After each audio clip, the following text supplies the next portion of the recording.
Praise the Lord. அன்பானவர்களே, இயேசுவின் இனிய நாமத்தில் உங்களை நான் வாழ்த்துகிறேன். காலையில் உங்களை சந்திக்கிறது ரொம்ப சந்தோஷம். அப்போஸ்தலர் நடபடிகள் 9ஆம் அதிகாரம் 11வது வசனம் கடைசி பகுதி சொல்லுகிறது, அவன் இப்பொழுது ஜெபம் பண்ணுகிறான், அவன் இப்பொழுது ஜெபம் பண்ணுகிறான். அன்பானவர்களே, சவுல் என்கிற வாலிபன் ஆண்டவருக்கு விரோதமாக எழும்பி இயேசுவின் நாமத்தை தொழுது கொள்ளுகிறவர்களை எல்லாம் துன்புறுத்த, அவர்களை எல்லாம் பயமுறுத்த, அவர்களை எல்லாம் அடிக்க, அவர்களை எல்லாம் பயங்கரமாக கொடுமைப்படுத்த அவன் முற்பட்டான். அவன் யாரென்றால் சவுல், தர்சுப்பட்டினத்து யூதன், ஒரு பெரிய பணக்கார மனிதன்.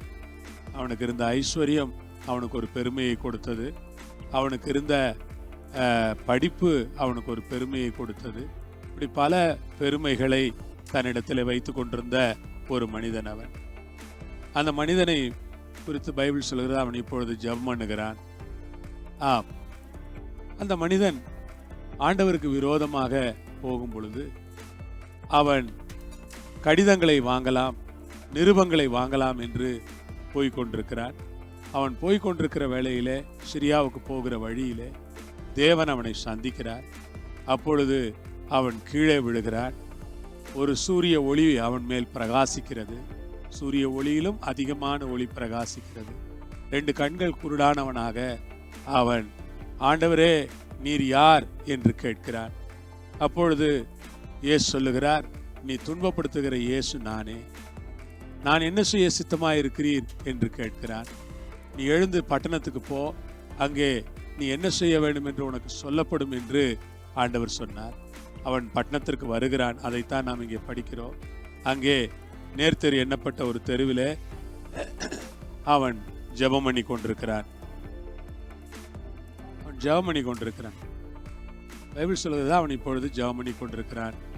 அன்புக்குரிய கர்த்தருடைய பிள்ளைகளே, நம்முடைய வாழ்க்கையில நாம் ஒரு சில காரியங்களை புரிந்து கொள்ள வேண்டும், தெரிந்து கொள்ள வேண்டும், அறிந்து கொள்ள வேண்டும். அவன் பாருங்க, கடவுள் தன்னை சந்தித்த பிறகு அவன் உள்ளே ஒரு பெரிய மாற்றம் ஏற்பட்டது. அதற்கு முன்பாக அவன் ஒரு பெரிய மனிதனாக தன்னை நினைத்து கொண்டிருந்தான்.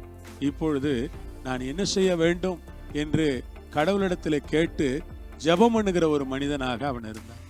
பயங்கரமாய் ஜெபிக்கிறான், ஊக்கமாய் ஜெபிக்கிறான், மன்றாடி ஜெபிக்கிறான், போராடி ஜெபிக்கிறான்.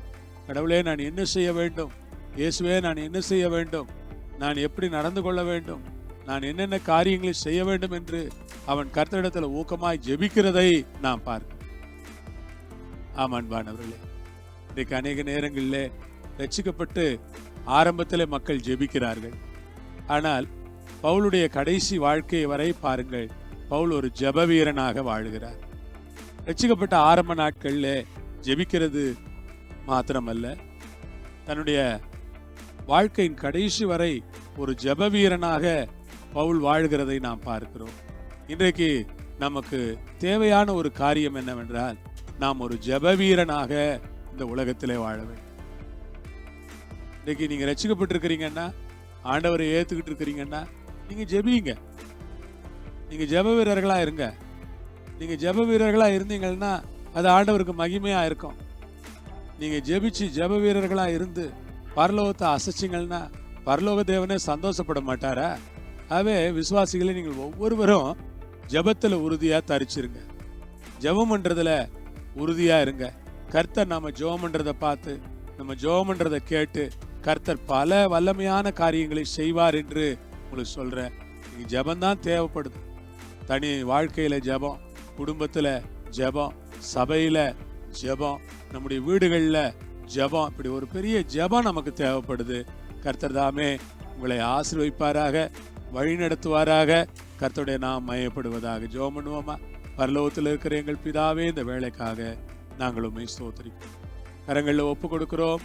தேவரீருடைய நாமம் மகிமைப்படுவதாக. கர்த்தாவே, நீ ரொம்ப நல்லவரும் வல்லவரும் பெரியவருமாயிருக்கிறபடியினால் உமக்கு ஸ்தோத்திரம். தேவ சித்தம் நிறைவேறட்டும். கர்த்தாவே, ஆண்டவரே, உடைய பிள்ளைகளை உடைய கரங்களில் கொடுக்கிறேன். ஜெபம் பண்ணுகிறவளா இருக்கட்டும். எப்படி சவுல் ஆண்டவர் ரட்சிக்கப்பட்ட நாளிலிருந்தே ஜெபம் பண்ணுகிற ஒருவராய் இருந்தாரோ, கடைசி வரை ஒரு ஜெப வீரனாக வாழ்ந்தாரோ, இயேசுவுக்காக ஒரு பக்தி வைராக்கியமுள்ள மனுஷனாக இருந்தாரோ, அப்படி இருக்க எங்களுக்கு கிருபை தாரும். எங்களை எங்கள் குடும்பங்களை ஆசீர்வதி இரத்தத்திலே மறைத்துக் கொள்ளும். இயேசு நாமத்திலே கேட்கிறோம் பரமபிதாவே. ஆமென், ஆமென். கர்த்தர் உங்களோடு இருப்பார், உங்களை ஆசீர்வதிப்பார். God bless. ஆமென்.